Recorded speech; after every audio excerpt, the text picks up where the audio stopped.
أشهد أن لا إله إلا الله وحده لا شريك له وأشهد أن محمدا عبده ورسوله أما بعد فأعوذ بالله من الشيطان الرجيم بسم الله الرحمن الرحيم.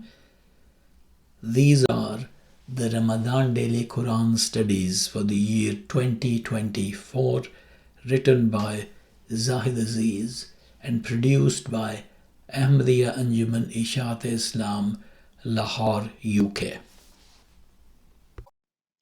Study 30. The Oneness of God. Part 4. Depth of its meaning. Islam eradicated the crude form of idolatry practiced by the fellow Arabs of the Holy Prophet Muhammad, i.e., worship of actual idols, of stone and other such objects. But there were more subtle forms of worship of beings and things other than God prevailing in the world which Islam identified, and it argued and warned against them. People considering themselves to be worshippers of the one God were violating the concept of oneness of God under various guises. The Christian doctrine ascribed to Jesus a status beyond that of a mortal human being, calling him Son of God. The Quran repeatedly rejected this concept. It says, قالوا اتخذ الله ولدا سبحانه هو الغني له ما في السماوات وما في الأرض إن عندكم من سلطان بهذا أتقولون على الله ما لا تعلمون. They say, Allah has taken a son to himself. Glory be to him. He is the self-sufficient. His is what is in the heavens and what is in the earth. You have no authority for saying this. Do you say against Allah what you do not know? 10:68. The expression, glory be to him, subhanahu, is used here to indicate that God is free of all defects and imperfections. Requiring sons or any progeny at all is a requirement of imperfect human beings and of other animal life, because they become weak with old age and then die. The father needs the son to assist him, and eventually the son takes the place of the father. In this verse, it is said that God is self-sufficient, al-Ghani, which means above need of anything. All creation in the heavens and the earth is equal in being his creation, and no one can be his son to the exclusion of all others. Critics of the Quran allege that the Quran has wrongly assumed that in Christianity Jesus is regarded as a physical Son of God. They say that the term Son of God used in Christianity is meant only metaphorically, meaning a chosen one, and that the Holy Prophet Muhammad showed his lack of knowledge by not realizing it was being used in this sense. However, awareness of this other sense of the term Son of God is clearly present in the Quran. It says, وقالت اليهود والنصارى نحن أبناء الله وأحباؤه قل فلم يعذبكم بذنوبكم بل أنتم بشر ممن خلق يغفر لمن يشاء ويعذب من يشاء. And the Jews and the Christians say, we are the sons of Allah and his beloved ones. Say, why does he then punish you for your sins? Rather, you are mortals from among those whom he has created. He forgives whom he pleases and punishes whom he pleases. 5:18. It is stated here that no people can be sons of God and his beloved ones, to the exclusion of others. All people are mortals created by God, and he forgives or punishes any of them according to the same principles.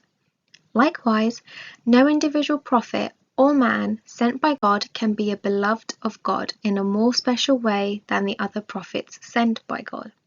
Thus, the Quran says about the messengers sent by God, وقالوا اتخذ الرحمن ولدا سبحانه بل عباد مكرمون. and they say, the Beneficent has taken to himself a son. Glory be to him. No, they are honoured servants. 21:26.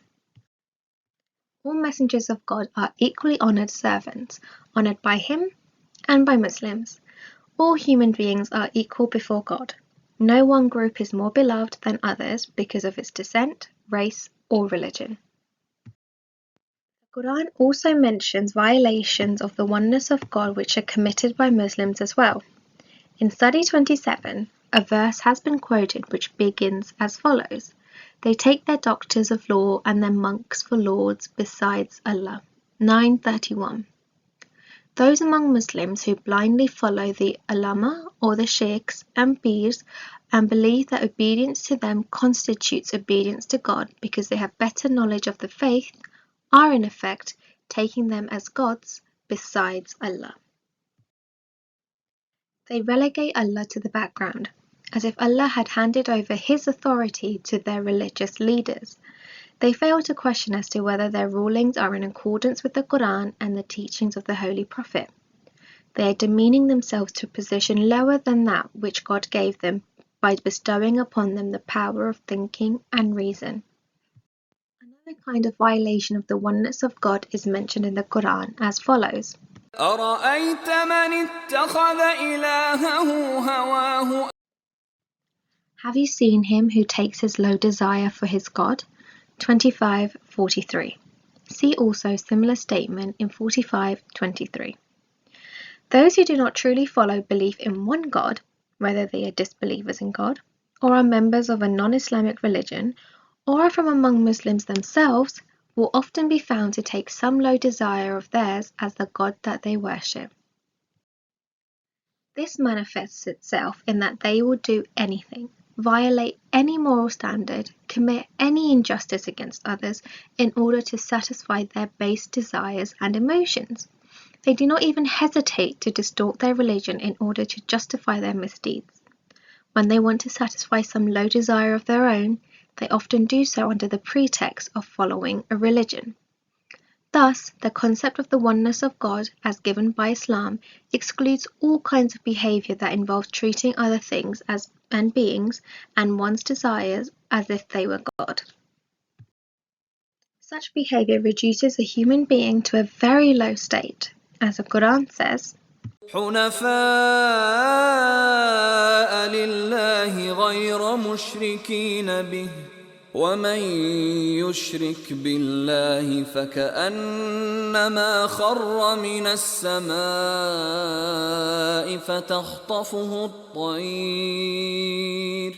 فتخطفه الطير أو تهوي به الريح في مكان سحيق.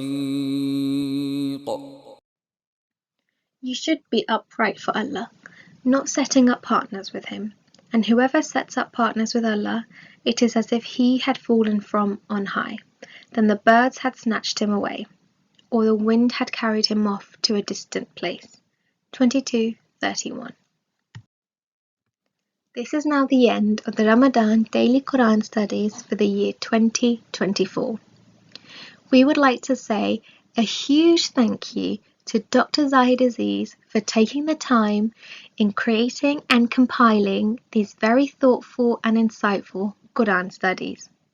Thank you so much.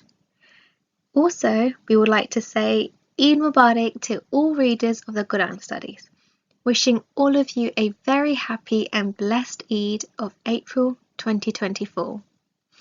Eid Mubarak.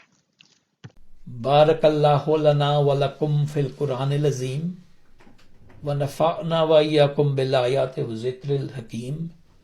Innahu ta'ala jawadun karimun balakun barrur raufur rahim.